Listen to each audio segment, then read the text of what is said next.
Hello दोस्तों, आप सभी का स्वागत है स्लीपी क्लासेस के आज के हमारे सेशन में। तो आज हम एथिक्स यानी जीएस 4 से रिलेटेड एक इंपॉर्टेंट क्वेश्चन टाइप डिस्कस करेंगे और वो है केस स्टडीज। हमारे पूरे यूपीएससी के प्रिपरेशन में केस स्टडीज एक लो हैंगिंग फ्रूट की तरह है, क्योंकि अगर आपने इंपॉर्टेंट थीम्स पे कुछ गिन के 10, 12 या 15 केस स्टडीज भी सॉल्व कर लिए, so you could be assured कि आपने केस स्टडीज को मास्टर कर लिया। But that important thing is that you should know how to structure a case study, what should be template of case study, how to use your existing knowledge in the case study. और इसी चीज को हम आज के हमारे session में देखेंगे। तो सबसे पहले मैं केस स्टडी को रीड करूंगा, उसका एक एक्सप्लेनेशन दूंगा, फिर बाद में हम अप्रोच देखेंगे कैसे किसी भी केस स्टडी को सॉल्व किया जाता है, and finally will go and solve the case study. तो ये केस स्टडी कुछ इस तरह है। Sanjana, a senior officer of environmental department of state government, was responsible for monitoring and ensuring compliance with environmental regulation by industries operating in the region. One day she received a complaint regarding a large industrial plant that was suspected of discharging toxic chemical into nearby river, causing severe pollution and endangering the health of the local communities. Upon investigation, Sanjana discovered substantial evidence supporting the allegation against the industrial plant. The discharge of the toxic chemical was not only violating environmental regulation but also posing significant threat to the ecosystem and public health. Sanjana's finding indicated immediate action was required to prevent further damage and protect the affected communities. However, she soon realized that the industrial plant was owned by a powerful business tycoon who had close ties with influential politicians and high-ranking government officials. Sanjana was aware that any action against the industrial plant could potentially result in political interference, personal threat, and even loss of her job. To complicate the matter further, Sanjana discovered that several government officials, including some of her own department, were receiving bribes and kickbacks from the industrial plant owner to overlook the environmental violation. The widespread corruption within the government added another layer of complexity to the situation, making it challenging for Sanjana to take appropriate action without facing retaliation or being silenced. Discuss the ethical issues involved in this case. Identify and evaluate ethical dilemmas faced by Sanjana. Analyze the options available to Sanjana to address the situation. Determine the most appropriate course of action for Sanjana and explain the reason behind your choice. अब ये case study जो है वो कुछ इस तरह है। संजना एक ऑफिसर है एनवायरमेंटल डिपार्टमेंट में, और उसका काम क्या है कि रेगुलेट करना, मॉनिटर करना कि जो इंडस्ट्रियल यूनिट है क्या वो पोल्यूशन कर रहे हैं, क्या वो गलत चीज़ें कर रहे हैं जो कि अलाउड नहीं है एज पर एनवायरमेंटल नॉर्म्स। तो ऐसे केस में क्या देखा जाता है कि जो बड़े इंडस्ट्रियल यूनिट होते हैं वो पोल्यूट करते जाते हैं, और उनके इन्फ्लुएंस होने के कारण इन प्रोबेबली गवर्नमेंट और से in the department they go scot free. और ऐसा ही कुछ सिचुएशन यहाँ पे हमें दिखाई देता है। संजना जो है उसने देखा कि एक बहुत बड़ा इंडस्ट्रियल यूनिट डिस्चार्ज कर रहा है toxic element in a near by river, और उससे जो है एनवायरमेंटल डिग्रेडेशन भी हो रहा है और जो लोग हैं वो भी प्रभावित हो रहे हैं, उनकी हेल्थ को भी इश्यूज हो रहे हैं। बट जब वो इन्वेस्टिगेट करती है तो उसे पता चलता है कि ये जो लोग हैं जो ओन करते हैं ये बहुत बड़े बिग शॉट्स हैं, और इनकी इन्फ्लुएंस है in government as well as in the civil servant, या हम कह सकते हैं इन डिपार्टमेंट और in general in the services. और इन ये भी पता चलता है कि उसके खुद के डिपार्टमेंट से कुछ लोग जो है ब्राइब्स भी लेते हैं from that particular individual to not what we can say put any sort of और prohibit him from doing the things that he is doing that is polluting the environment. तो ये सारी चीज़ें जब उसको समझ में आती है तो उसको पता चलता है कि अगर वो एक्शन लेती है किसी भी तरह का तो रिटेलिएशन हो सकता है। रिटेलिएशन फिजिकल भी हो सकता है, उसकी जॉब रिलेटेड भी हो सकता है। तो ऐसे केस में आपको कुछ क्वेश्चंस पूछे गए जिन्हें हम ट्रेलिंग क्वेश्चंस कहते हैं। ट्रेलिंग क्वेश्चंस क्या है? सबसे पहले आपको इस पूरे सिनारियो में जो जो एथिकल इश्यूज है वो डिस्कस करने हैं। इसके बाद आपको संजना की ओर से या उसके पर्सपेक्टिव से क्या क्या एथिकल डिलेमास है उसको वो बताने हैं। इसके बाद हम देखेंगे कि क्या क्या ऑप्शंस है संजना के पास, और उस ऑप्शंस में से सबसे अच्छा ऑप्शन क्या है और क्या उसका कोर्स ऑफ एक्शन होना चाहिए। और इसके अलावा आपको रीजंस भी देने हैं कि क्यों वो कोर्स ऑफ एक्शन उसने लिया है। तो ये कुछ मोटा मोटी इस केस स्टडी का हम कह सकते हैं जस्ट है, अंडरस्टैंडिंग है। तो इसे कैसे सॉल्व करें? तो सबसे पहले आपको पता होना चाहिए कि केस स्टडीज को सॉल्व करने का तरीका क्या है। तो जब भी आपको कोई क्वेश्चन दिया जाए, बहुत बड़ा क्वेश्चन होता है, कई बार छोटा क्वेश्चन होता है, इंपॉर्टेंट है कि आप मार्किंग करें सही से। आपने देखा होगा मैंने बहुत ही इंपॉर्टेंट वर्ड्स को मार्क कर लिया है। ये जरूरी है क्योंकि आपको कई बार फिर से एक बार केस स्टडी की ओर जाना होता है। बट अगर आपने इंपॉर्टेंट वर्ड्स या इंपॉर्टेंट जो नेम्स है उनको मार्क नहीं किया, सो यू मे फील कि आप जो है कुछ चीज मिस आउट कर रहे हैं। तो कैसे किसी भी केस स्टडी को सॉल्व करा जाए? सबसे पहले जो हमें पता होना चाहिए वो स्ट्रक्चर, इंट्रोडक्शन, बॉडी, कंक्लूजन।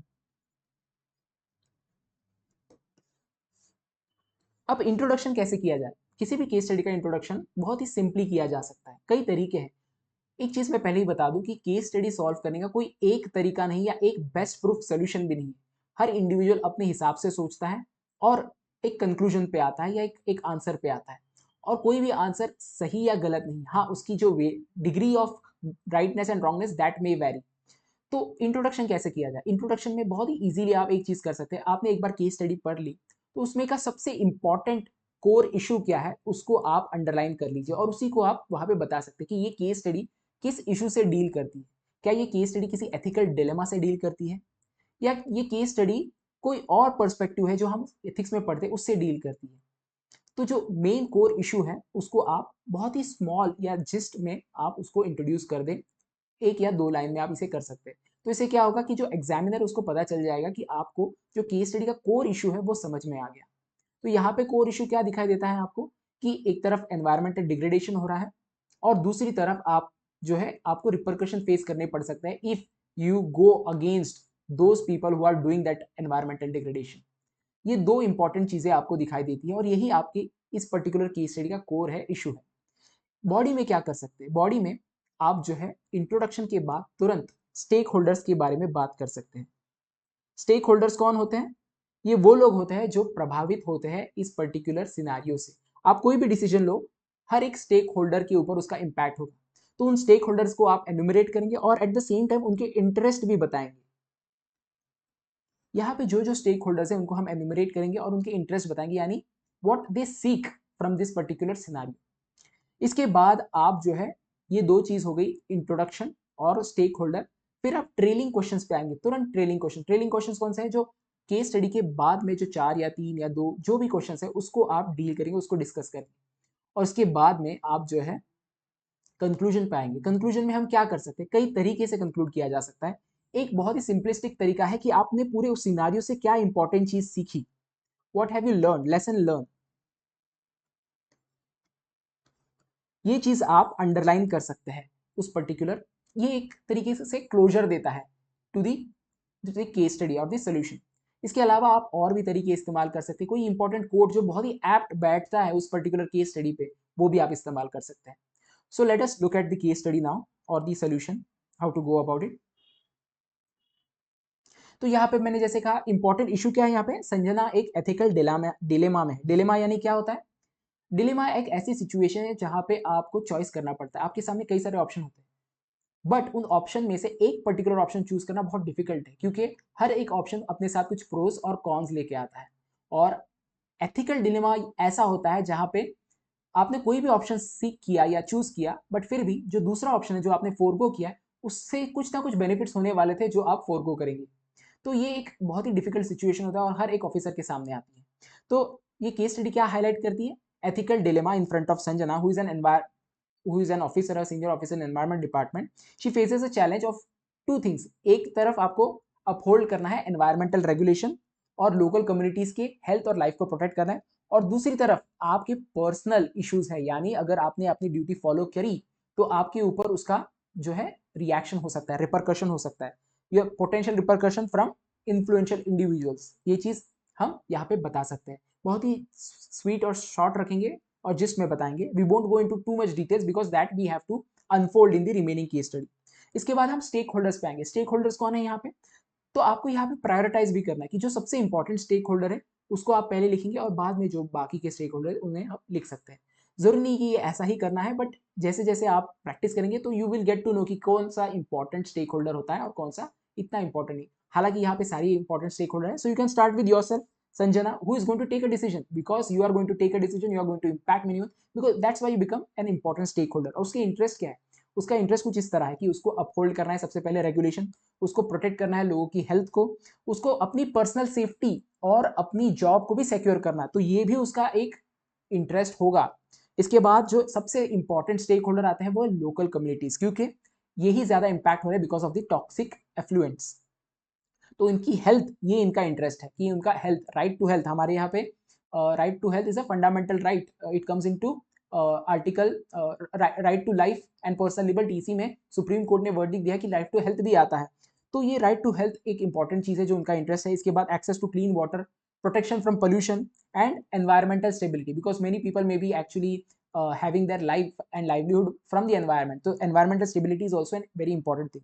इसके बाद आते हैं स्टेट एनवायरमेंटल डिपार्टमेंट, ये भी एक इंपॉर्टेंट स्टेक होल्डर्स हैं और इनका इंटरेस्ट क्या है कि कंप्लायंस होना चाहिए जो भी रेगुलेशंस है, एनवायरमेंटल पोल्यूशन को प्रिवेंट करना है और पब्लिक हेल्थ को मेंटेन करना है। इसके बाद जो नेक्स्ट इंपॉर्टेंट यहाँ पे स्टेक होल्डर है वो है जो इंडस्ट्रियल यूनिट को ओन करता है, द ओनर। और उसका इंटरेस्ट क्या है? उसका इंटरेस्ट बस यही है कि प्रॉफिट ज्यादा से ज्यादा हो पाए, मैक्सिमाइज करना है, पेनल्टीज को अवॉइड करना है और अपने इन्फ्लुएंस जो है वो बरकरार रखना है in government and in the department. इसके बाद जो नेक्स्ट इंपॉर्टेंट स्टेक होल्डर्स है वो है जो लोग उस डिपार्टमेंट में किकबैक्स ले रहे हैं, ब्राइब ले रहे हैं, जो पॉलिटिशियंस जो जिनका इन्फ्लुएंस है, या हम कह सकते हैं जो इंडस्ट्रियल यूनिट का ओनर है उसका इन्फ्लुएंस है पॉलिटिशियंस पे या पॉलिटिकल क्लास पे, वो भी इंपॉर्टेंट स्टेक होल्डर हो जाते हैं। उनका इंटरेस्ट क्या होगा कि भाई अपना क्लाउड बना रहे विद द इंडस्ट्रियल ओनर, उसका इंटरेस्ट हम बचा पाए, खुद को भी हम बचा पाए, हमारे ऊपर इल्जाम ना आए, हम स्क्रूटिनी में ना आए। तो ये कुछ इंपॉर्टेंट स्टेक होल्डर है और उनके इंटरेस्ट आपने बता दिए अपफ्रंट। इसके बाद हम ट्रेलिंग क्वेश्चंस पे आएंगे। जो ट्रेलिंग क्वेश्चन का सबसे पहला क्वेश्चन है इसको हम ऑर्डर वाइज ही डिस्कस करेंगे। सबसे पहला है कि क्या क्या एथिकल इश्यूज आपको यहाँ पे दिखाई देते हैं। तो सबसे पहला एथिकल इशू है वो है एनवायरमेंटल डिग्रेडेशन या एनवायरमेंटल हार्म। जो टॉक्सिक जो है डिस्चार्ज हो रहा है रिवर में, और रिवर पे सभी लोग निर्भर होते हैं, ना कि सिर्फ इंसान बट पशु प्राणी सभी लोग, तो ये पूरे इकोसिस्टम को डिग्रेड करेगा। तो ये सबसे बड़ा एथिकल इशू है। दूसरा है लॉ या रेगुलेशन को वायलेट किया जा रहा है, तो ये भी एक एथिकल इशू है, क्योंकि कंप्लाई करना बहुत जरूरी है, क्योंकि it leads to fairness, justice and rule of law.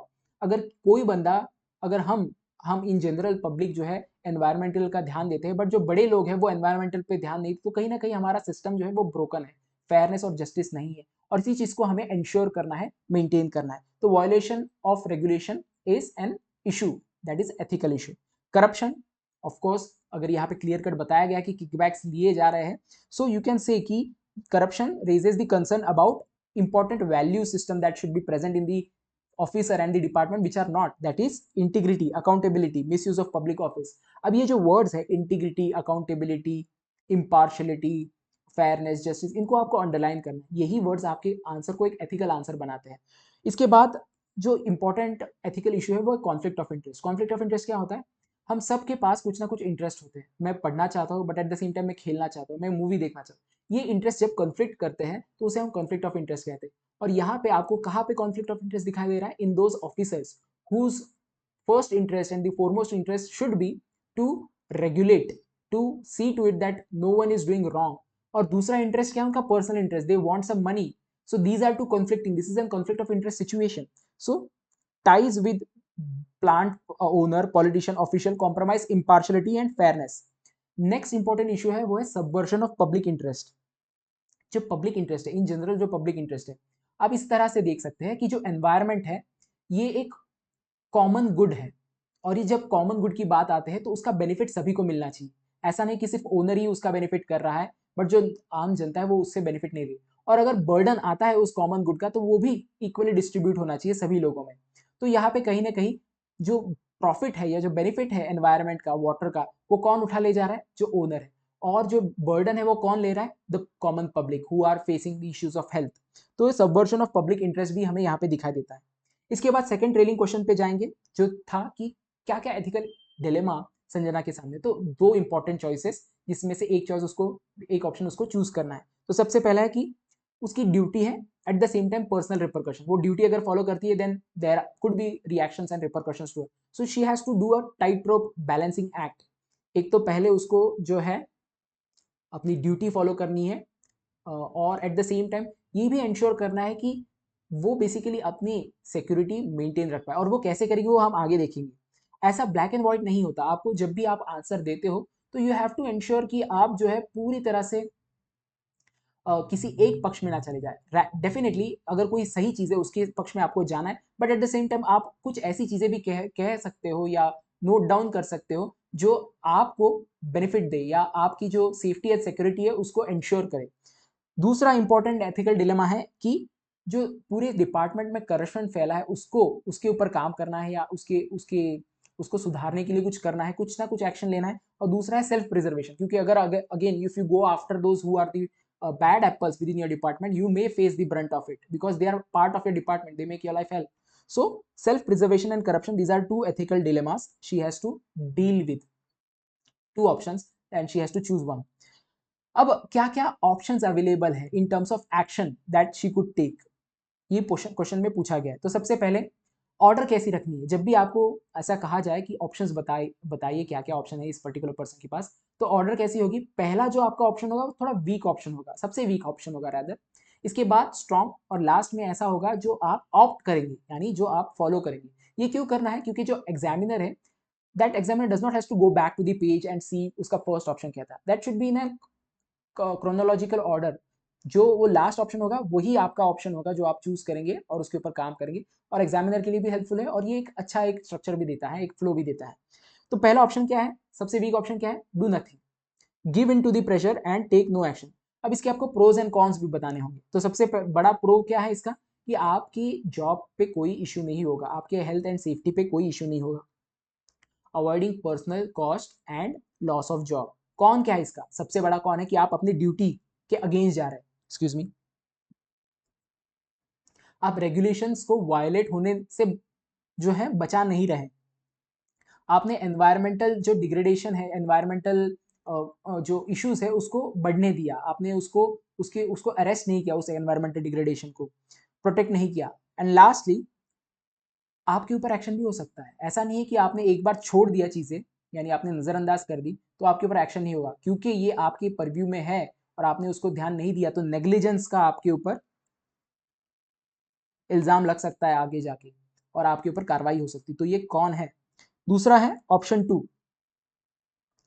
Conducting thorough inquiry and taking penal action. आप इंक्वायरी करेंगे thoroughly without having any sort of intimidation and you will take action. इसके प्रोज क्या है, सबसे पहले आप तो अपनी ड्यूटी अदा कर रहे हैं, आप कंप्लायंस इंश्योर कर रहे हैं एनवायरमेंटल रेगुलेशन के, आप एड्रेस कर रहे हैं वायोलेशन को, और आप सबसे इंपॉर्टेंट पब्लिक हेल्थ को प्रोटेक्ट कर रहे हैं। कॉन्स क्या है यहाँ पे, सीधे आपको कॉन्स दिखाई देंगे जो आपको केस स्टडी में दिए गए हैं, कि पॉलिटिकल प्रेशर आपके ऊपर आ सकता है, आपके ऊपर थ्रेट हो सकता है। आपने कई सारे एग्जाम्पल्स देखे, आज भी कई सारे एग्जाम्पल्स हम देख पाते हैं न्यूज़ में, जहाँ पे ऑफिसर जो है वो कुछ काम करने जाता है, एक्शन लेने जाता है और उसके ऊपर ही जो है असॉल्ट हो जाता है। तो ये भी एक चीज़ है, थ्रेट जो है वो होता है, सिक्योरिटी ऑफ जॉब भी है बिकॉज पॉलिटिकल क्लाउड है उस ओनर का, तो he could have influence in terms of your transfer और जॉब लॉस।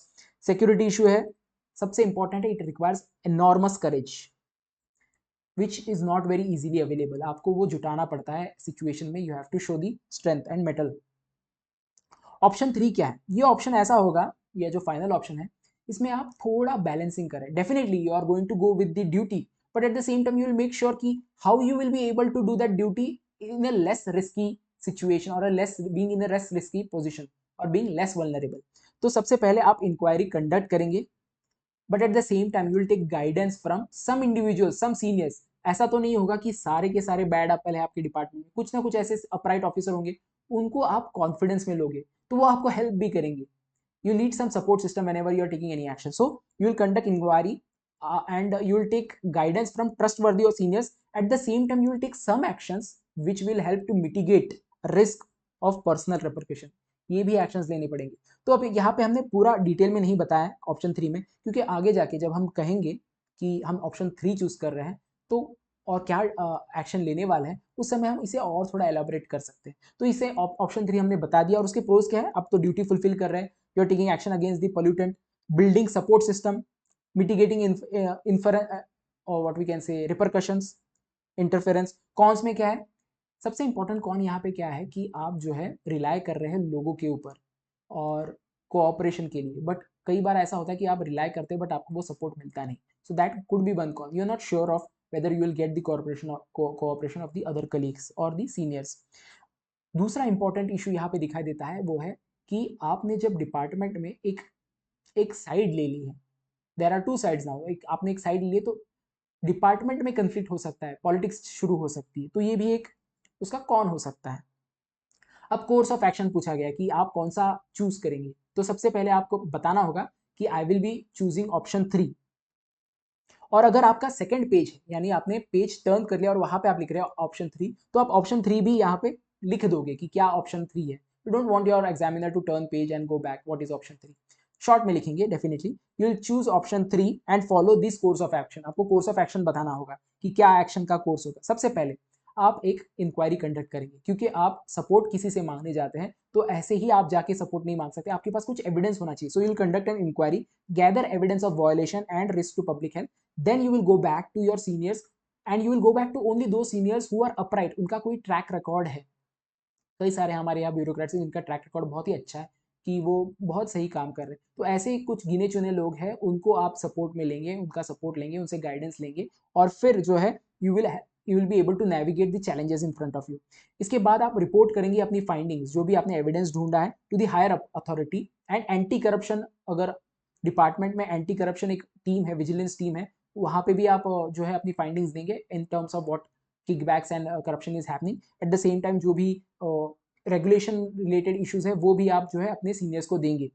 और at the same time you will ensure कि आप बाईपास करो करप्ट ऑफिशियल्स को, जो करप्ट ऑफिशियल्स हैं, rather you do not disclose them to them और you bypass them in some वे।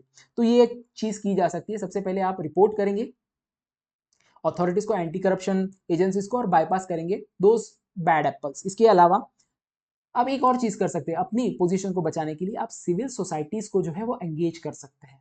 आप सिविल सोसाइटीज को एंगेज कर सकते हैं, उनको बता सकते हैं कि किस तरह से जो है इशू यहाँ पे दिख रहा है in terms of the environmental regulation. You won't be disclosing the internal matters of the corruption that is going on, but you can definitely talk about the environmental regulation that is not being taken care of by the big industrial unit. तो ये क्या करेगा कि जो civil society है they will start asking questions, और ये उनका काम है कि क्वेश्चन पूछना अगर कहीं पे गलत हो रहा है, तो it will creates an atmosphere where in you will have some sort of legitimacy.